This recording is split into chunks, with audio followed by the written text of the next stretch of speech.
You can perm your mannequin if you wish. I will give you a perm. If you have previously highlighted it, I will not recommend that. Be a little bit needing to be replaced after that. But you will get 2 credits during this unit only if you do a real perm on your mannequin. So at school we use a lot of these optic curls.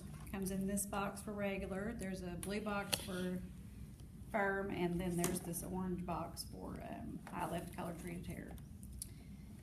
And we also use some quantums. They come in a Perm, they come in one for extra body, they come in color treated, different formulas for your different needs. And then we have a few of the creative curl. We have tinted and we have regular. Inside each of these Perm boxes is directions, and most of them have a plastic bag on this paper, so you don't need to grab a processing bag. Now quantum, I guess they're trying to save a tree. You have to tear this box up to read the directions, like it's printed on the box. It's not on a piece of paper. So I guess they're trying to save a tree, but anyway, read the directions. For the most part, you'll take or 1 and 2 or A and B, and you'll put the small bottle into the large bottle, and instead of shaking it, gently roll it, and then snip your top. And your neutralizer will almost always be in the translucent bottle, and your perm solution will almost always be in the clear bottle.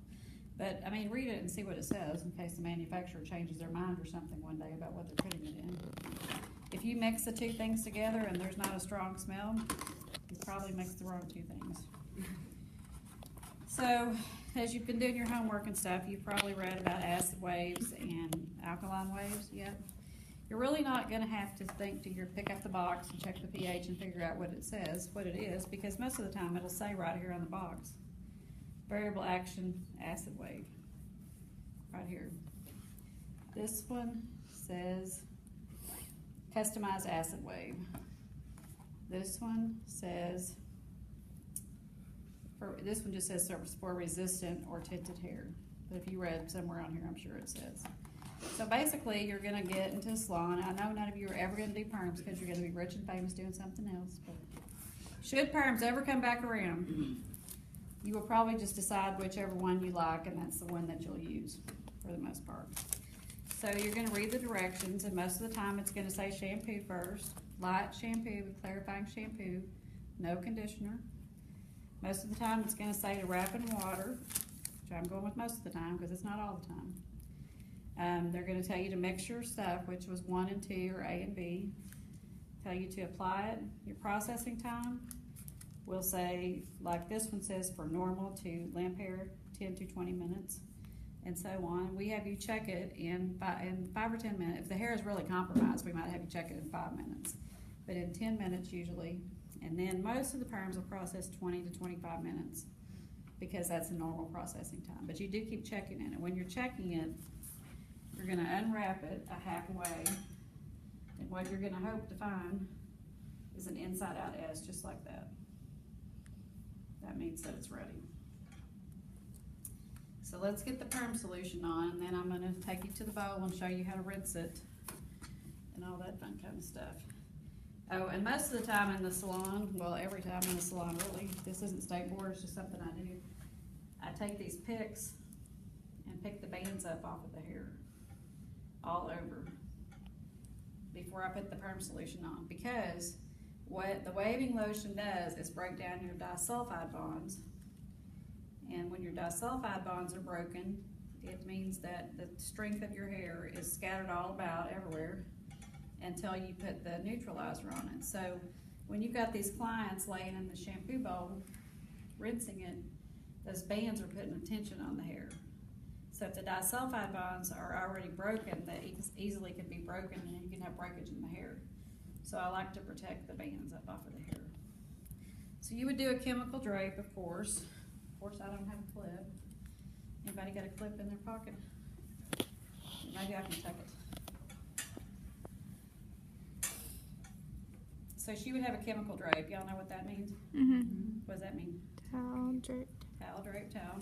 So you're going to have the towel drape towel, and you're going to hand your client a towel. She's going to put it over her face. You're going to have this bottle here. You won't put it in this bottle. You'll have this bottle that you've mixed up, okay?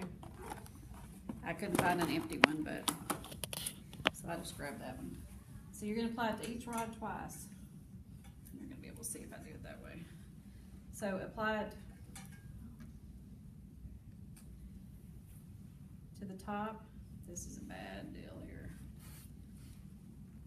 I think it's gonna leak no matter what I do. So apply it to the top and the bottom of each rod.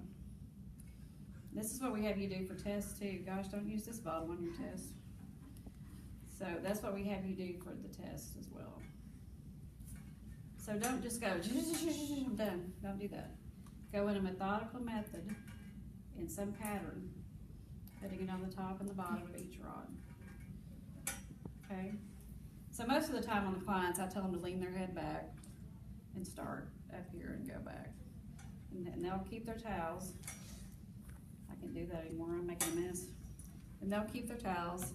And then you will take the, you will remove the plastic bag from this paper. And you will put it on your head. And you will secure it with the clip, like so. So you'll clip it.